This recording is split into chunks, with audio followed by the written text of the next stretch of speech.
Hi everyone. Let me know if you hear me. I hope you do.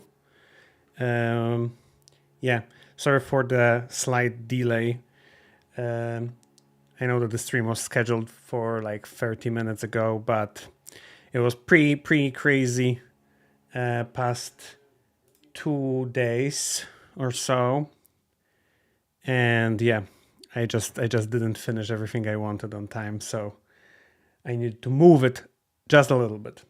Um, I see Honorable already in the chat. I just wait for your confirmation that you hear me well, and we should be able to start. Today's stream will be, slightly different than stuff we do usually. As usual, however, let me know in the chat where are you from. Of course, Honorable is from Turkey. I already know that, but I'm curious where the rest of you guys are from. But yeah, like I said, slightly different stream than usually. We will train models, so that's a consistent part. But yeah, we'll do it a little bit differently today. Pay to win. You say that usually in esports, let's say. And today we'll test the pay-to-win solutions from OpenAI. So the gist of it is, and let me share the screen. They announced Vision fine-tuning API, and that happened kind of 2 days ago, more or less. And yeah, I spent the last 2 days or so trying to figure out whether or not it's worth trying. You know, as you usually say, I tested so you don't have to. I mean, you can. I will have a genuine opinion on whether or not you should use that and when, maybe. So yeah, I'm curious. I'm curious what you will think about today's stream. It's, like I said, a little bit different. So the gist of it is that, and we will go through the dataset format. So I'll skip that part maybe, that you can fine tune GPT-4o with like vision datasets right now. So they rolled out a ability to fine tune. I see people from Nigeria. Hello, nice to meet you. Or maybe you were here before. So the gist of it, that they rolled out fine tuning with like only text data sets some time ago. I don't know, probably a few months ago. And right now they are rolling out fine tuning with vision data sets. And of course, like, you can fine tune for all sorts of different tasks, like with any VLMs that we already kind of like showcased on that channel. So if you are new here and only came for OpenAI stuff, we have tutorials for Polygemma, we have tutorials for Florence too. So all of those are VLMs. And over here, we also have kind of like multimodal model, because the Omni model can do more than just vision and text. At least that's what we hear. But today I will show you how to fine tune from vision and text. So obviously, things like OCR, for example, things like VQA come to your mind, but I wouldn't be myself. I wouldn't try, at least, to fine tune it for object detection. And it kind of worked, and that's what we will explore today. I see people from Colombia or Colombia. Nice to meet you. All of those emojis, like, you guys make me so happy, so thank you very much for that. Yeah, and I'm tired, so it means even more. So here, we were not sure yesterday, because we kind of like, I went super deep yesterday, and people who follow me on Twitter probably saw, like, I tweeted like 15 times yesterday about my struggles, but they showed this example, and it was like, okay, it was a little bit ambiguous whether or not they kind of just show this specific image, and they show that specific road sign on that image, and or they say it's actually detection coming from the model.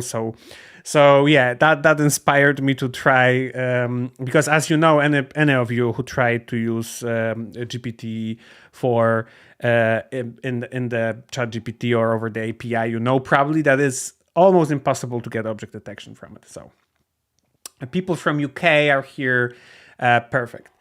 And they showcase other examples because they said, okay, we cooperate with different companies doing different things, and they used GPT-4 so far, but they have like specific cases where it wasn't working. So we are rolling out fine tuning. Those companies had access to that fine tuning for some time, and we are right now rolling it out. So we saw some like UI elements detection. Or something like that. We saw the road sign detection. We think, yeah, and there are like all sorts other use cases that they shared. I highly encourage you guys to take a look at this blog post that they released. I'm pasting that in the chat right now. We see people from Portugal as well. So cool to have all of you here. But honestly, from all of that, the interesting part comes here. So that allows us to like very fluently go into the topic of today's conversation. So they were talking about which models can be used for fine-tuning, and that's very important. What is the price tag of the fine-tuning? And we will cover that today as well, because that's probably one of the main considerations that I would have right now for that. Like, it's all very easy, and I will show you exactly step by step how it works, but it's kind of expensive. But it also might be my fault, and I will kind of like address that a little bit later. So pretty much the gist of it, two important things from here is maybe three important things from here. The first one is you can only fine tune with this checkpoint. So here is a checkpoint for GPT-4o that is fine tunable. Sorry. I will hide myself for a little bit because you don't see that. Yeah. So yeah, this is the checkpoint that is fine tunable. GPT-4o, whatever the date is there, but that's the important part. That's the checkpoint that we will use today as a baseline. But importantly, if you have already a checkpoint fine-tuned from this checkpoint, you can use that new checkpoint as the start, like, for your fine-tuning. So you can kind of like branch out and have models that were already trained being used as a baseline for new training. So, just like with open source stuff. So that's easy. And the price tag. The price tag is $25 per 1 million tokens. And we'll discuss very shortly what does it mean 1 million tokens, because it sounds like a lot, but I can tell you it's not that much. Okay, so I'm right now unsure. Okay, so we will maybe jump into the collab first, so that we will spin up the training, and we will go from there. Let me just go very quickly to my OpenAI account and just check out how much money do I have, because that's kind of the name of the game. Like I said, is okay. We have plenty of funds to do that. Okay, cool. Because yeah, I kind of accidentally burned a lot of money yesterday during those fine tunings. Because if you don't know how to do that, it might be expensive. Okay, so let's start by just doing what we need to do, doing what we usually do. So I used Colab because I just wanted to ship everything to you and like easily shareable environment when you can do stuff. So of course you can do it in the Python script. You only need like just a handful of dependencies to do that, because most of the stuff is actually happening over the APIs. So that's the gist of it. So I'm installing OpenAI SDK. This is the stuff that we'll use to kind of like orchestrate everything over here. I'm using RoboFlow SDK. And that's because we've been really really active over the past 40 hours. So all of the data sets of RoboFlow universe. And hi everyone, I see all of you greeting me in the chat. So I just try to get to the most important part very quickly. But I see all of you. Hi. So we've been pretty active, and all of the data sets of RoboFlow Universe are right now exportable in OpenAI format, which means that everything that you have can very easily be used for fine-tuning over here. And that is for object detection data sets and for text image data sets. I will talk about that a little bit later. And other than that, I have Supervision and Maestro because there are small utilities that I will use here and there. They are not very essential to perform the training because you only need those first two. Or if you have the right dataset format, you only need the first one. But visualizations, stuff like that. So I wanted to have it in a nice format. Okay, importantly, you need to configure your environment. So I have plenty of different tokens over here. That's the kind of lately everything is behind the API. So I have a lot of tokens. But today we need only two tokens. The first token is from RoboFlow, and the second token is from OpenAI. So when we talk about the RoboFlow token, you obviously can get it from your RoboFlow account. And that's where I got mine. We recently changed the UI, but I hope I will be able to find it somehow. I know it's a problem because I have this one.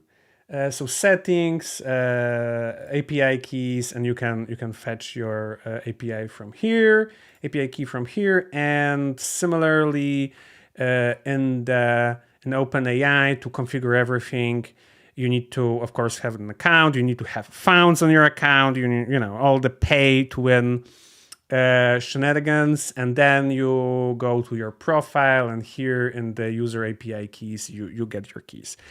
So I did that already. I have my keys already configured, and that allows me to extract those keys from Google Colab environment.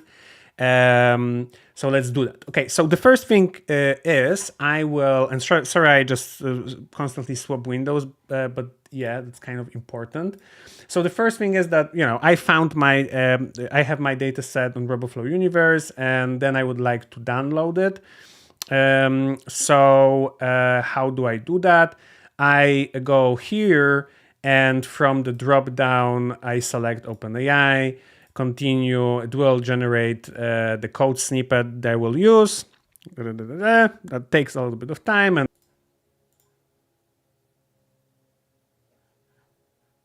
yeah, let me know in the comments if everything works.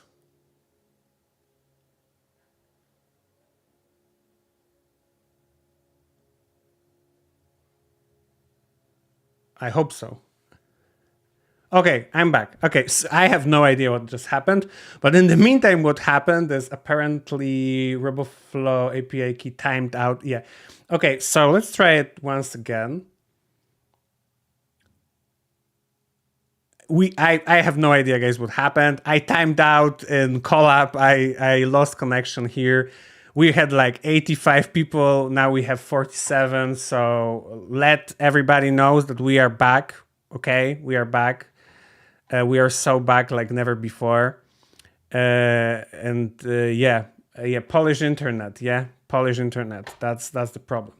Cool. Okay, so we downloaded the data set. Now let's take a little bit of time and analyze what is the format of the dataset. So the format is pretty much JSON-L format. For those of you who don't know, it's pretty much like a text file, but every line in that file is a separate JSON object. So it's not a list of JSONs. It's every line is a separate JSON object. So importantly, that JSON object is not JSON can be in a single line, but it can be spread out, that every line nicely formatted. So that's not what's happening here. Every line's individual object. So I can give you a kind of like glimpse of that. So when we download that data set, and I will just run Linux het n command, it will display like n times rows, n rows of n first rows of the text file. I lost the flow after that disconnect. Sorry, guys. Whew. A little bit of encouragement on the chat would probably be helpful. So I will go a little bit deeper into like what is exactly in it, but you can see that like every line is a JSON object, and it stores some information. Okay, so now what information do we have in that JSON object? And for that part, I will just move into my blog post that that's the reason why the stream was late. I was like writing that blog post, trying to make it as precise as possible. And yeah, it took me more time than I wanted. Okay, so here I made everything like nicely formatted. Yeah, so whatever we saw there as a single line over here, it's a full spread out JSON object. And now what is here? It's kind of like a history of chat between a user and assistant. Yeah. So those of you who are familiar with VLMs or LMMs or LLMs, whatever, there is usually something called like a system prompt. System prompt kind of like gives the gist of it, like how the model should behave and what it should do and what it shouldn't do, some hidden behaviors, stuff like that. So in that case, we are going like super easy. We are just helpful assistant, and then we have a element in that list where the user will say something, and we will go into what that something is in a moment.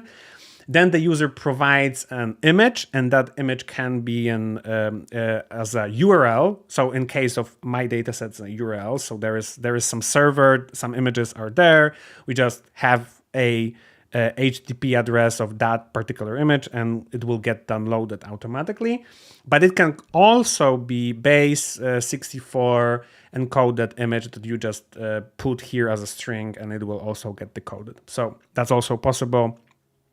And the last element in here in the dataset is the expected response from the assistant. So that's the gist of it. That's how every line in that JSON is formatted. And now let's talk about the details. So depending on the task that you try to solve, you would have different things over here. Of course, the kind of like the path to the image is constant, but the user prompt and the expected model answer would be different. So let's think about cases that can happen. I don't know, VQA. So you pass an image and you ask how many people are in the image, and the answer. So here you would pass how many people are in the image, yeah, and the answer would be, I don't know, 4, whatever, yeah. So that's for VQA. That's easy, yeah. Another one that is fairly easy is like OCR. So usually in here would be like read the text from the image, for example, yeah. And here we would have the content of an image, yeah. So those are kind of like the easy things which you can do. When will I cover Qwen2? Qwen2 will be covered when I will add it to Maestro, the library that I'm working on. So when I will have that, I will cover it. But by the way, the data format for Qwen2 looks like very similar. Now, how do we structure the task for object detection? So it's a little bit complex, but I will try to do that. Some of you, I hope, remember my video where I covered Polygemma some time ago. Vision language model. Let me just mute myself because we don't need to hear all of that. But over here in that video, I was talking about the data format that is accepted by Polygemma. So we used exactly the same format in this tutorial. Let me just look for a good place to start. So what is happening here is that we have prefix and suffix. The prefix is the command that we would like the model to respond to, like for example, detect, yeah? But in that particular case here, we say what we would like to detect. So we have command detect, and after that command, what is happening is we have a list of semicolon separated class names that we want the model to detect on the image. So that's the gist of it. That's our format for the user prompt. So it will be detect, let's say dog, semicolon, cat, semicolon, person. Yeah. And then we have something like this. So we have definitions of bounding boxes. So in traditional computer vision object detection, usually those definitions are like matrices, where you have matrices with like X, Y, with height of the bounding boxes, and you have a nice formatted matrix of like n by 4, and that's what you do. Over here, it works a little bit different. I highly recommend you guys to take a look at that specific video, because we use that format. But spoiler alert, I managed to talk about that problem with a product manager for GPT-4o fine-tuning in OpenAI, and he said that pretty much any format will work. So at the end of the video, we'll talk about like problems with this format and why other formats could be actually better. But this format worked. So it worked for us, but it can be better. We can limit the amount of tokens, for example. We can do it differently. And in that video, I explain how do you format the bounding boxes. So the gist of it is pretty much that we take the coordinates of bounding boxes. So think about like x min, y min, x max, y max, and we put them in this kind of weird order over here. So we start by y min, then we put x min, y max, x min, and then we normalize that. So we take this the shape of the image, width and height, and we just divide the appropriate coordinates by the image dimensions. This way, those values over here in that particular place are between 0 and 1, so they are normalized. And then we multiply that for polygemma by 1024, and we just make the whole numbers from it. And then we kind of like put those in this like structure where we have those like pointy brackets, LOC, and those coordinates and the name of the class. So that's what we used here as well. So we did kind of like the combination of two things. So we have this format, and inside we placed those things that I just described. So detect keyword plus the list of the classes, comma separated, and the response is this structure of bounding boxes specified in this way. Like I said, we have coordinates of the bounding box, the name of the class, and each of those like individual sections is separated by the semicolon. Okay, cool. So that's the data set. And now kind of like the question is how many images you need to have. So in this blog post that I just linked to you at the very beginning, I believe they said that it can work even with like few dozens of images, yeah, whatever that means. But I think that is depending on the task. We had some examples where it works with like literally like 50 images, but here, for example, we will train with 200 images, and I will show you the result for 200 images, and then I will show you the result that we got after 800 images. And the difference is day and night, pretty much. So I think that it's very important that you need to kind of like feel the task, and every task kind of like is individual, and the amount of images that you need to have for this task might vary. For some simpler tasks that already exist in the model, you probably can have less images. But because anyone who actually tried to do object detection with GPT-4 knows that it's like not there out of the box, you probably need more images to do that. So here, because I would hope that we will finish the training during the stream. I hope so. So I what I'm doing is I'm taking the subset of my data set. Yeah. So over here, when I listed all entries in my JSON-L file, and that was the total training file, we had 353. And now I kind of like took the first 200 lines from the data set and I put it into separate file, and we have 200 entries in that JSON file. So what is super cool about JSON-L files is exactly this. Like if you want to split the data set into parts, all you do is you just pick kind of like n amount of rows and you just save it into other text file, and that's it. You're done. So we extracted 200 entries from our training set, and that's what we will be doing for training. As you remember, I said when I was like showing you the blog post, the original OpenAI blog post, they said that it's a specific checkpoint that you should use. So that's the checkpoint we are using over here. And now what I will be doing is I just use the OpenAI SDK to create the client.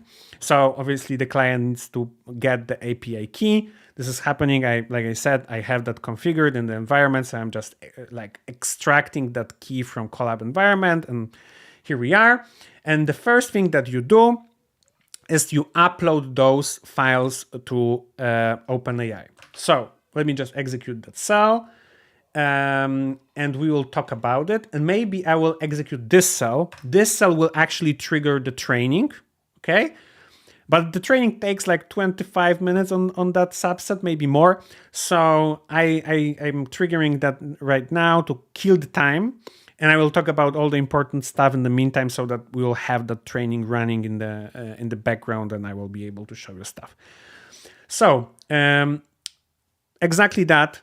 What you need to do is you need to upload your data to OpenAI. And of course, there are probably some clause in the like privacy clause that probably say that OpenAI don't use those for training unless you specifically say so.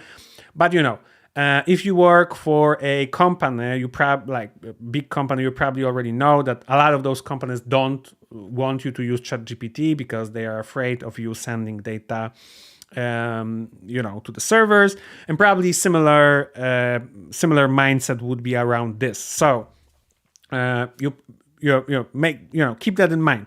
Probably not the best choice to kind of like send the data that you are not supposed to send anywhere. So I'm just making sure you know that. And also in my blog post, there is a section additional considerations, I believe, or things to consider, and the privacy is also there.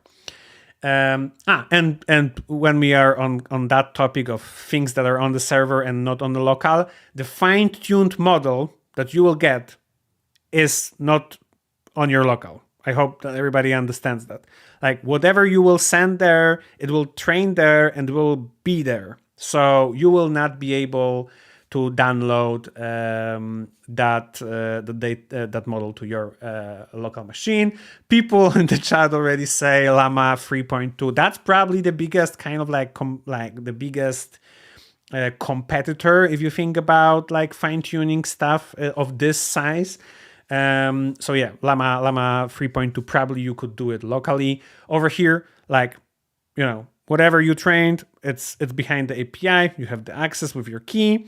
But you will need to pay to actually query that model. So all of those things, take that into consideration. Okay, so our data is already there. And now what I already did is I already sent a job request. I saw your tweet about privacy related issue, so we cannot human faces and other privacy issues. Yes, so exactly. So now is the time where things can go wrong. Okay, so we start the training. We give the model the ID of our training file and our validation file. I believe validation file is optional because my first actual training didn't have the validation file and it completed, so it's optional. You provide the suffix. Suffix is only kind of like for convenience. So if you have the suffix, then you can find that model easily because it will be glued to the name of your checkpoint. So you will know what is happening here. And the model that you use as a baseline. So obviously I'm using as a baseline the baseline model. But like we said, if you already have a checkpoint that was trained from this particular checkpoint, you can branch out and you can start here. And okay, and what can happen here? So you send that job request. The first thing that is happening there is that OpenAI is pulling all of those images from those URLs that you have in your dataset entries. Yes, so let me just find that. So every entry, like I said, in our case, have this URL. Yeah, so OpenAI is pulling all of those images and it's looking at those images. That's the important part, and it's validating whether or not those images are compliant with the terms of use. Yeah, so obviously, like Onurab said, like human faces, for example. Like other privacy issues, I saw like hate speech, probably nudity, and other like not suitable for use content will get excluded. And how that works, it's going line by line and it's pulling those, validating them. And if your data set contains like too many of those images, the training will simply not happen.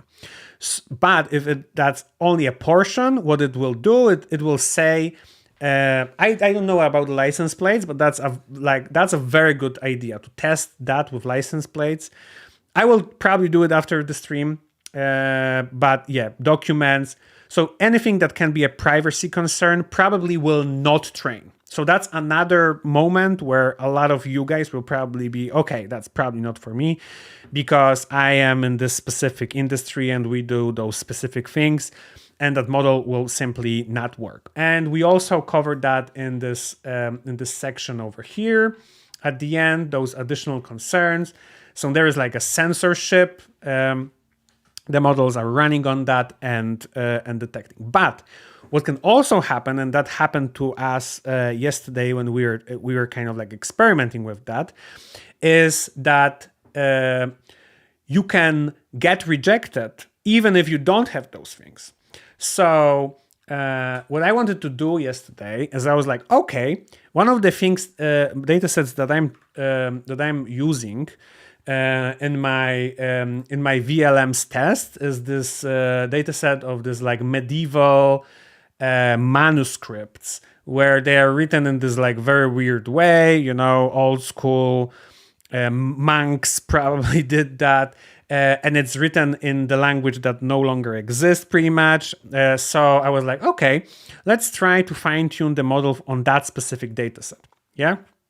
And what happened actually is it got rejected. And it gives you this like very non-descriptive descriptive message. The job failed due to the invalid training. Too many images were skipped due to the moderation. Please ensure that your images. So in my case, I was like, okay, that's pretty weird, But fortunately, like I said, I got contacted by a person from OpenAI, and they checked in the backend. So that's not something that you will get. Probably not the treatment that everybody is getting. They checked in the backend and they said, okay, we accidentally triggered CAPTCHA classifier. So they have a whole range of classifiers probably. And my data set of text accidentally triggered CAPTCHA classifier, and the model thought that I tried to train OpenAI to solve CAPTCHAs where they explicitly probably don't want people to do that, which is very unfortunate because that would be a very cool task, something that I actually wanted to do, but I didn't have time. So you can't do that. So another thing that you need to kind of like keep into consideration is that it's not only that your images may contain things that they shouldn't. It may also happen that some of the classifiers may trigger accidentally, they will probably, fine tune that. They will probably adjust the confidence thresholds, all sorts of different things, and that will probably happen less for people doing that later. But as we were one of the first kind of like trying to solve that, it kind of like backfired on us a little bit. Anyways, so that's what's happening here. So when you trigger that, when you trigger that job, the first thing that is happening is like validating the amount, like, your data. Okay, so now what you can do. So after a little bit of time, because you are put into the queue, after a little bit of time, your model actually will start training. And let's go to the dashboard and I will show you how that looks like when the model trains. Okay, so our model is already started training. And over here, it will be in progress for a little bit of time, depending on the amount of images you have. Probably not necessarily images, but the amount of tokens that you have. It may take longer or shorter. Let me just hide myself for a second. But while the model is training, you pretty much see the screen. So every so you have epochs and you have steps. Yeah. So epoch is when the model goes through within the scope of the whole epoch, the model goes through the whole data set. And within the step, the data set is divided into batches, and every step is just running on a single batch. So after and my batch size is 1, keep that in mind. So it's like every image goes separately. And when you do that, you pretty much iterate over every image, and we have 3 epochs. So right now we are still in epoch 1.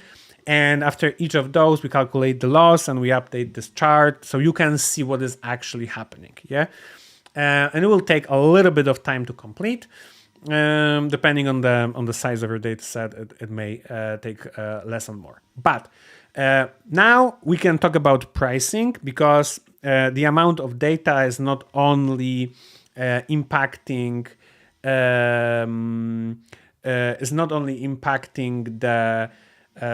the time that the model trains, but it also impacts the price. And like I said, let me just go back to the screen here. Yeah, so somewhere over here, okay, I have the pricing. Yeah, and there are a few things that are important here that impact price. Yeah, so the first thing is that there is a separate price tag for fine-tuning models. Like I said, OpenAI allowed for fine-tuning for quite some time right now. So there are different models over here, but only this one is correct for fine-tuning for vision. So, and the price tag for fine-tuning over here is $25 per million tokens. Okay, so now how many tokens is that? So I can tell you that, let me just go to my data set. Okay, so here's this data set that I used yesterday for training. It has 811 images in the training set. And how that works is the total amount of tokens that you are charged for is the amount of tokens within the train data set. They only charge you for the train subset. So if you have train and validation sets, that validation set is also being uploaded over there, but it's discarded from the charging. It's only the training data set that you're charged for. So they take the whole amount of tokens that you have in the data set, and they multiply that by the amount of epochs that you train. Yeah. So in the UI, here somewhere, where were we? Here we see that we will have 3 epochs. So that means that we multiply the amount of tokens we have in the data set by 3, and that's the total amount of epochs. And I can show you how many tokens that was. So 800 images, bear that in mind, 800 images resulted in, and that's the run from yesterday, which will hopefully load unless I got disconnected once again. I didn't, which is awesome. Resulted in 2 million tokens. So 2 million times $25 per million gives you $50. So training of the model that I trained yesterday, it's $50. Yeah. So that's the price tag. That's why in our blog post, like one of the first things that you read is like, don't follow this blog post unless you know that it can get expensive, because it truly can get expensive. Like if you have card plugged in or you have some prepaid, you can easily get out of that money.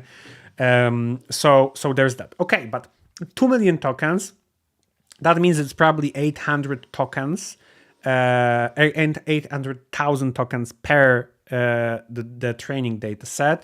We have 800 images, more or less. So that results in around 1,000 tokens per a single entry. So that is my kind of like that. This is how I estimate that. Yeah, exactly. So in the people in the chat, that's exactly right. 800 images, 2 million tokens, but it's 2 million tokens because it's 3 epochs. Yeah. So if that would be 5 epochs, then it would be 5 times 800 images. It would be more towards like 4 million tokens than 2 million tokens. Yeah, so you can easily get broke if you train that model. Now, how do we get to the amount of tokens that we have? So there are 2 things. So we can go to pricing, and at the very top, I believe, of that pricing page, we have GPT-4o and the pricing per image. So that's how we can get a little bit more information about the amount of money we pay for tokens for image, because every entry is combining tokens for text and tokens for images.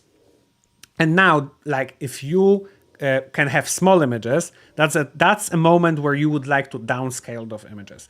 So if you have if your task can still work if you have small images, it's probably a lot smarter to make those images small, because the amount of, like, if your images are 150 by 150, it's just like 1, 2, 3 zeros and then a 6. Yeah. But now let's imagine that your images are like 720 by 1280. Yeah. And then you have 0, 0, and then a 2, which means that more or less, if you take that divided by 0.0006, it is already 3 times more just from those tokens within those images. Yes. So it can get a lot cheaper if you will downscale those images. So that's one thing. Now another thing is token representation of your data set. So if I mean text in that case. Yeah. So if we go back to our blog post, one of the things that I show you is that, tokens, some people say it's words. It's not really. Depending on the tokenizer, those can be different things. So here we have this like very cool website that you can use to kind of like investigate how the text is getting tokenized by tokenizer of different models. And fortunately, we have GPT-4o here. So that's the tokenizer that the model is using. And now what I can do is take an example of let's say my prefix that I have. So I have the text and then the names of, I believe, like 20 different classes or something like that. I can copy that, go to my page with the tokenizer. I can paste it here and I can see. So just my prefix, just my query for the model, when I say, okay, detect 10 of clubs and 10 of diamonds and 10 of hearts and 10 of spades, whatever, that all that ends up to be 258 tokens that I need to pay for every image. So yeah, if I have 200 images in that data set and it's 250 tokens, yes, so only for the prefixes we already have 50,000 tokens. Yeah. For a single epoch, if you multiply that by 3 epochs, then you already have 150. Yeah, so that's how fast we move through the pricing. Of course, it's per million, like I said, but you can really fast go through that, especially if you have data sets with like multiple classes, with multiple objects per image. Yeah, that can happen really fast. And another one is representation of the detected objects. Yeah, so our kind of like suffix, that's how I call that. And if we take an example of that suffix, we copy that, we go to the tokenizer page and we paste that. So that's another like 111. But you can imagine that if you would have not 1, 2, 3, it's 5 objects. Let's imagine that you have 20 objects. Yeah. So if you have 20 objects, then you immediately have 400 over here. So that's how it works. But you used polygemma dataset types. Wouldn't be better use different format to make cheaper or the same? And that's a very good question. So yesterday we were kind of like experimenting. We didn't know what we do, and we used this format, polygemma format. It is actually not the best choice, and that because we probably still have a lot of time because the model is training. Let me just confirm that. Because I'm trying to kill the time over here, guys. We are kind of like probably in 1.5 epochs at this point. Yeah, 1 epoch was here, and we are here. So I think that we are some like halfway through the training right now. And okay, so let's go back to where we were. Tokenizer. Yes, so we didn't know what format is okay, so we used this one. But once again, I got contacted by this like product manager at OpenAI, and he said, yes, it can be fine-tuned for object detection, and you can do pretty much any representation of bounding boxes that you can. And you can imagine that probably there are a lot of smarter choices to do when we would pick the perfect representation of the dataset. Because if you see like one bounding, like one coordinate is probably like 1, 2, 3, 4, 5. So between 4 and 5 tokens to represent one coordinate of the bounding box. Yeah, and we use that because it's very dependent on the model.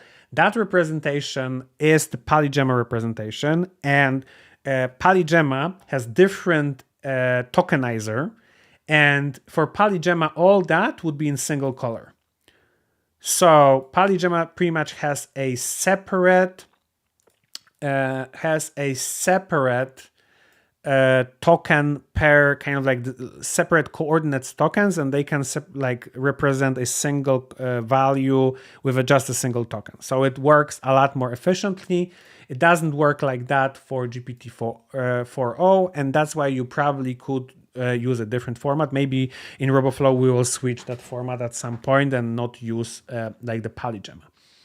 Yeah, so there are a few reasons. Like being more expensive is one reason. So because we did this, we probably created at least 2 times more tokens than you could if you would do that differently. And another one is hallucination. So because those are separate tokens, model can do something like this. If you ever did math with like early ChatGPT, you know that it was very terrible at math, but it's because it was not doing math. It was like concatenating like characters that ended up to be some number, but it was all done on a different level, and that's why it could hallucinate. The end of the number could be different. So if you would ask it for a pi, it would say 3, 1, 4, 1, 5, and then it would break and did something that is completely wrong. And that's what can happen here. What can happen here is that you would predict log 0, 1, 6, and that too over here as a separate token. So it can get predicted and hallucinated, and it would be 7, for example. Yeah. So if you have a single token representing the coordinate, then you don't have as many hallucinations than compared to a situation like here when you have multiple tokens and you can produce hallucinations pretty much because of that reason. Yeah.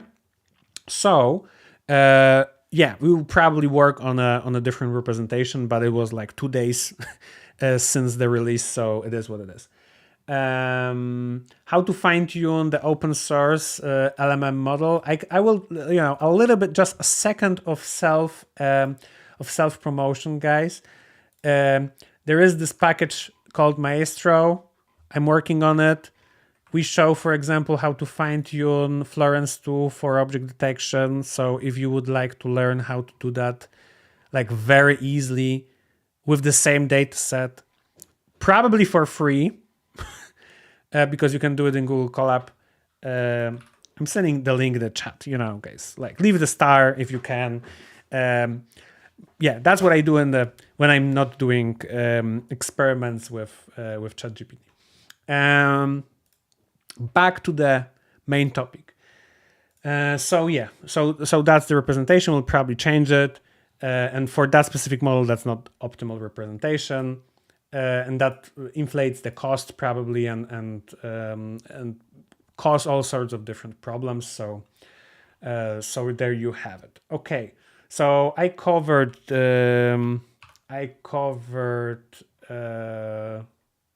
price. I covered additional like censorship. I covered the problems with tokenizers and how to calculate the price. So we are slowly getting out of topics to talk over here, unless our model will get trained faster.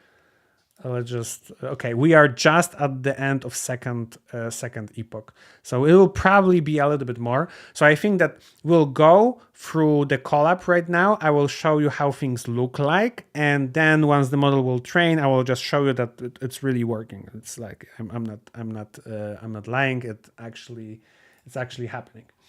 Okay, so we were here. And now, okay, so now what you can do is that you have that situation that we have right now. The model is training and it will take a little bit of time. So OpenAI gives you a way to know that. Yeah, so you can query for a job status and get information about that. If the job is completed, you will see succeeded, I believe, status, and over here that response have status running. That means that the model is still being trained. Can you explain it another class, please? I'm a student. I don't want to spend money on APIs. We actually have Florence 2 fine-tuning tutorial. So if you will go into our channel, you will find Florence 2 tutorial. Was GPT benchmarked on Coco? Probably by somebody, but not by us. So I think that it will be very expensive if you would, because you need to pay also for the querying tokens. So it's actually quite expensive to do that only for benchmarking. How is it compares to Florence? I'd say it very depends on the amount of time that you trained that, because and the amount of images that you used. So, like I said, we trained the model yesterday with 800 images, and it performed a lot better than the model trained on 200 images. So, if we increase the amount of images in the dataset 4 times, probably inflated the amount of tokens in that training 4 times, more or less. And the length of training by 4 times and the cost of training by 4 times, then the model was pretty good. So if we spent $50, the model was on par with Florence 2 that we trained in Colab for free, and we have the model and we can self-host it. So you can make decisions. But yeah, that's the gist of it. Will grayscale images be a better data set? I don't think so, because I think it will still get loaded as RGB images. So it doesn't really matter if that's only one channel. There are some libraries that respect you having only one channel in the data, in the image, in the data set, but I don't believe that that's the place where you would get less tokens. That's just my opinion. So you can check that status. It's running right now. It would be succeeded when it's completed. And now, when it's completed, here is a little bit of like boilerplate code that just loads the JSON-L format locally, because that's a little bit of work. But then if you load that and you pick the first element from the data set, you will see that it's exactly what we talked about. So we have the system role, and we have the prefix, so the comment for, in our case, like detect this and this and this and this. Then we have user providing the image. Like I said, can be a base 64, or it can be a HTTPS or HTTP path to an image, and then there's a response. Yeah. So when we query the image, we kind of like skip the response. So that's why you can see that I take everything but the last element from that list, and I just query with that, and I get my response in the same format as the one that I expected. So another like thing that you can do is maybe fine-tune GPT-4 to give you responses in like proper JSON format or something like that. You can also fine-tune open source VLMs to do exactly the same. But you know, one of the things that you can do like specifically is to force GPT to return you responses in a specific format. So that's another like idea for fine-tuning. We have a question. Polygemma model seems to struggle when processing images containing multiple objects. Could this be due to limitation in the dataset used for training dataset format, or is there another reason? I think that's more of a problem with like with how architecture is structured and the lossless structure. Because, for example, if you would take Florence 2 and train on exactly the same dataset, you can get results out of the box very well. With Polygemma, what we needed to do is one of the things we did is like sorting bounding boxes from left to right and from top to bottom, and that's how we like we always put them in order in the prompt during the training, so that during the inference they are also in order. So I think the problem is kind of like the order of the bounding boxes more than anything, because when you calculate the loss in like typical convolutional neural networks, the order of bounding boxes in prediction doesn't really matter. You just do like matching of those bounding boxes with ground truth, and as long as they overlap, it's okay. Over here, you predict a sequence of tokens, and the order of like characters in that string matter. So if bounding boxes are in different order, that can spook the loss probably, and say, okay, it's a wrong prediction, even though that boxes were correct, just in a different order. So I think that kind of like where it breaks very often. But if you have that problem with Polygemma, I think that Florence 2 like it's really robust when it comes to that specific problem. Best model for counting objects, Molmo. Molmo, you can take a look at my Twitter. It's a free model. It's running in Transformers. There is free UI. You can ask it to detect stuff. I can just show you very quickly. Sorry for the side topic, but it's actually a pretty cool example. So I will just show you quickly Molmo. I was experimenting with that a few weeks ago. So yeah, that's Molmo. That's Molmo. Can say count cars on right lane, and it will like locate those cars, and then it will tell you how many there are. Yeah. And what you can do is you can also use it through the API. So it was like how many people there are, mark them and count them and return the estimation. It was off because those people here were not corrected, but it's still a multimodal model that can do that. So that's pretty cool. Okay, side topic. So back to the topic. What have I been? Okay, so yeah, so we get those predictions over here, And then because we use the same format as PalyGemma, we could use the same post-processing of the prediction as we developed for PalyGemma. Can Molmo be fine-tuned? Yes, because it's in transformers. So you can just fine-tune it if you want to. So yeah, that's not a problem. So in Supervision, it's another library that I worked on, if you don't know. In Supervision, we have a lot of like utilities around detection, like annotators and stuff like that. And one of the things we have is we have connectors for different models. And we quite recently introduced connectors for large multimodal models or VLMs. So you pass that as a argument, and as a result, we will give you like the formatted matrix of coordinates for those bounding boxes, and then you can use those bounding boxes to predict. And now you can see the result of prediction after 200 images. Okay, not that good. Maybe I can do it in here. Now I will show you the same like result of prediction, but after 800 images. And I believe that was in this notebook.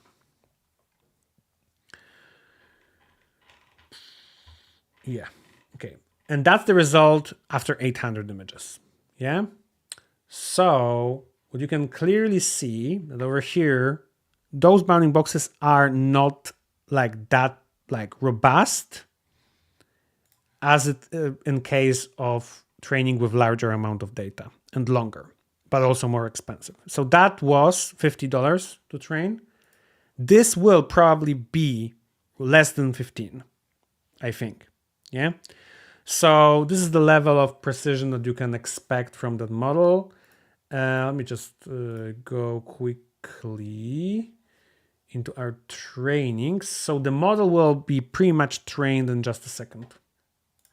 From what it looks like, it's already being benchmarked on the full value. Yeah, so we already have values. Right now, we just wait for the model to be kind of like saved probably and deployed through the API. So we will be able to take a look at the result of our training here. But I'm actually curious, but I assume it will be probably close to like 15, close to like the same level of accuracy as here. Yeah. So like I said, if you train for longer, you will get better results. This is the result for 800 images, probably 4 times longer training. And this is the result for other images from that data set. And you can see, okay, there are some like less precise detections. Over here we have King of Spades. This is King of Spades, of course, but the bounding box is not that tight. Nines of Spades, Jack of Spades, Queen of Spades. Yeah, so that Six of Clubs could be more towards here. So the precision of the bounding box is not necessarily there yet, but it's certainly a better precision than when it comes to training with less images. I just want to make sure that the model is saved. Yes, so it's successful. So now we can go back to our collab and I can like go through those few cells that I skipped because we were kind of like buying time. So now when I ask for the status of my training job, previously it was running. Now we can see it succeeded.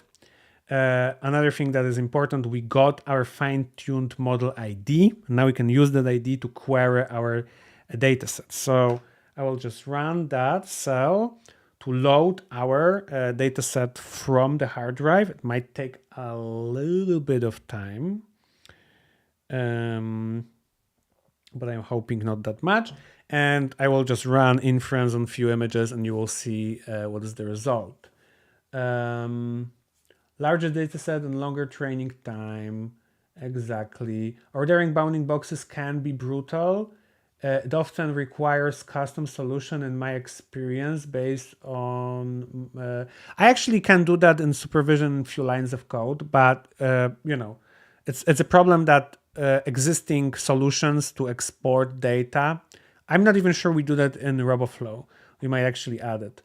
So what less means? Weird bounding boxes instead of no boxes, and having shifted boxes also looks more problem than no problem boxes. I mean, depends. Yeah, depends. Sometimes it's better to know that something is there, even if you don't know exactly where. Depends what is the use case. I mean, Honorable, you need to remember that you will definitely not use that for like real-time processing. Like I will show you, like you can see the inference. It's probably already like 5 seconds or 6 seconds. Yeah. So you can run the inference on those images if you want to, but it will take time. Yeah. So when we think about computer vision problems that we usually face, it's not necessarily the same use cases. Yeah. So now let's run that. Let me just wait. Okay, and we can see the same problems happening. So under-trained model that could train for a lot longer, kind of like delivered this results. I can show you. I can show you the chart from training from yesterday, and you will be able to see that it was pretty much flat for most of the training. Yeah. So those models can train very slowly. And I was like, okay, is that model even training at this point? But it was training. It was training. So you can see that it got flat here, but the loss was still around like between 1 and 0.9. And here the loss was between like 0.6 and 0.8. Yeah. So that optimization that it's taking us from here to here is resulting in a lot more precise bounding boxes, I think. And I think that if we would switch the representation for like different, like from token perspective, like different representation here, we could also have less of those like hallucinations and actually get like higher quality results, I think. Okay, so that's the result in a single image. And yeah, I can now like run that on like 9 images. Just to give you the glimpse of how time consuming that is. And I'm not sure, maybe if the model is already being used and it's already loaded, then the inference take shorter, but it will take several, probably minutes to complete to run inference on those 9 images. So you can certainly say that it's not suitable for like real-time scenarios as well. And just remember, I was using object detection as an example, but you can train any vision language task here. Yeah. So VQAs, OCRs, stuff like that. There are probably a lot cases where this is more suitable than object detection. But I wouldn't be me if I wouldn't try to fine tune VLMs or multimodal model for object detection. So that's what I do. Yeah, and now it's probably a good time to take a look at the chat. Some people asking about YOLO 11. We actually had a stream on Monday. You can go into the history of live streams on that channel and go take a look at YOLO 11. But yeah, it's probably around 20% faster than YOLO V8. So speed-wise is very, very good. Is this good with tiny objects? So we actually had some tests, and I don't have the image to show you that, but it was like a box of chocolates, and we fine-tuned it to detect specific kinds of chocolates, and it was capable of doing that. Yeah. By the way, you could see that. Yeah. The first 2-3 images here were slow, but then it was like very fast. So I think that if the model is already deployed, it works a lot better. So yeah, I wouldn't like I would say don't get biased by this outcome. It's probably more of this outcome. Yeah. So let's look at those nice images. In the meantime, what do you think is the best use case for those kind of multimodal like GPT, Polygemma? I think that right now the best use case for that is actually OCR. So the thing that I was trying to do in the very beginning. Let me just go into my project. So things like trying to read like text that is like very specific, unusual, and the model can do that, like those medieval manuscripts over here. That's a very good case for a multimodal model. Another one is like reading LaTeX or LaTeX representation of equations. Yeah, so being able to read this from this. So those models are very good at it, and I think that's a main use case for that. I think that when it comes to like object detection, we are still super early. But think about it, like a year ago, none of those models did object detection, and this year they pretty much all do that. Better or worse, it's more expensive or cheaper, models are larger or smaller, but all of them can pretty much do that. So I think that sky is the limit. In 2 years,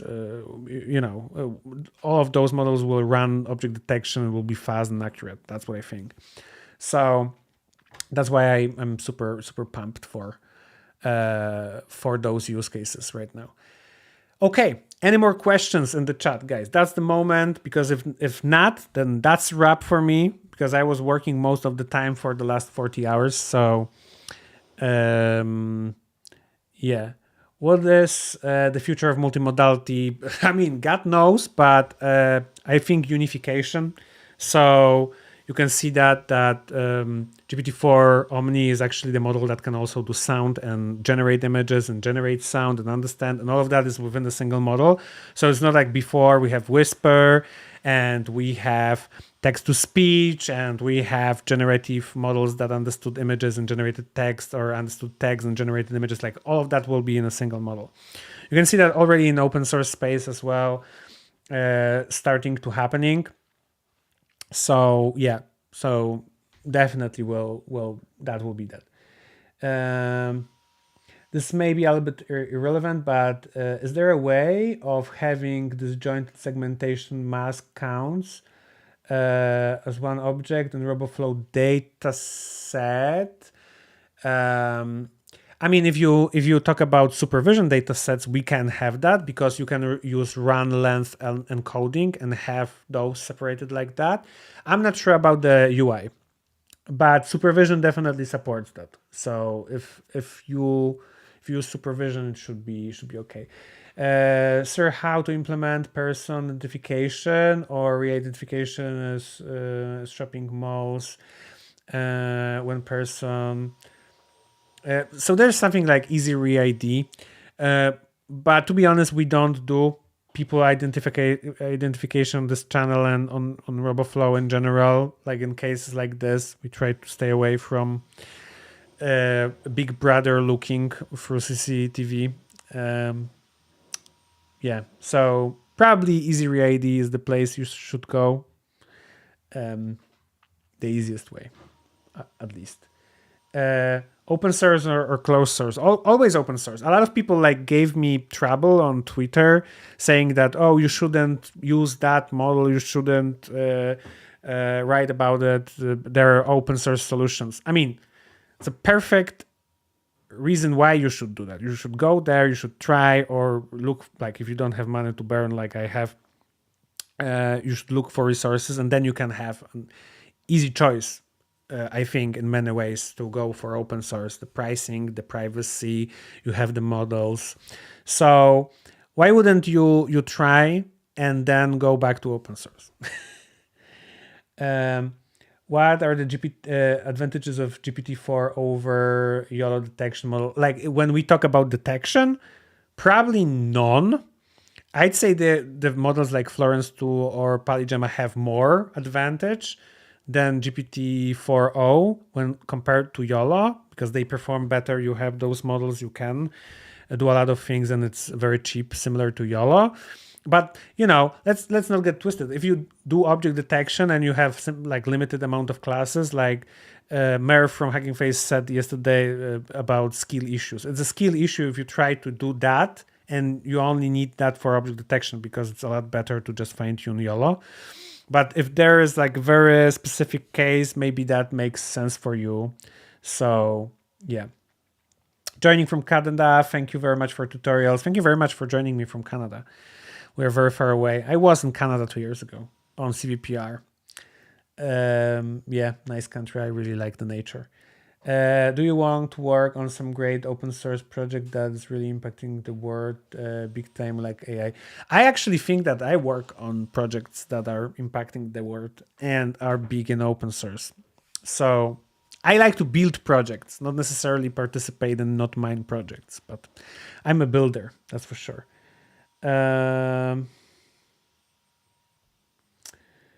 Yeah, so there's that. Some people really want us to build Big Brother.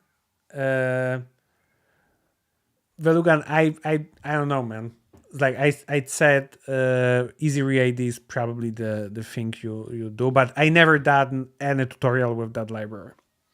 So unfortunately, I'm not an expert on re-identification in like stores environments. Unfortunately, really sorry. Okay, any more questions? If not, then that's a wrap. 77 minutes and counting. In the meantime, like always, I'm very grateful that you decided to join the stream. It's awesome that we managed to have 2 streams in a single week, because on Monday, like I said, we have YOLO 11, and today we have GPT-4o fine-tuning. So 2 streams in a single week, and you still came. That's awesome. So thank you very much for that. We'll see. Maybe we'll have weeks like this where we have 2 streams in a single week, but it's a pretty tiring week, I can tell you that, because we need to come prepared with all of those examples.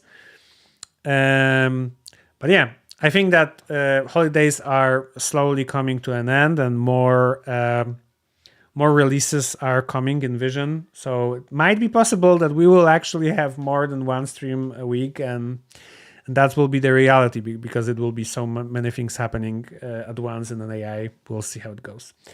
So yeah, thank you very much. I will go to sleep. Yeah, thank you. Thank you for pointing that out.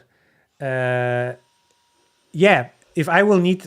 so by the way, probably tomorrow I will talk about Hacktoberfest. So all of the projects that we have, open source projects that we have in RoboFlow, will have Hacktoberfest. We will create tasks for you, and if you want to like start your journey in open source, there will be probably plenty of like easy open source tasks that you can do in Supervision and Inference and Maestro. So if you are like UKI and you would like to contribute to open source, yeah, that will be a good opportunity to do that this month through Hacktoberfest. So yeah, I will be posting about it either tomorrow or on Monday. So stay tuned. Okay. Anyways, it's night where I live, so good night. It's probably night where a lot of you guys live in Asia. And have a good day for everybody who lives in US, Canada, and South America. And yeah, like always, it was a pleasure, and see you next time. Bye.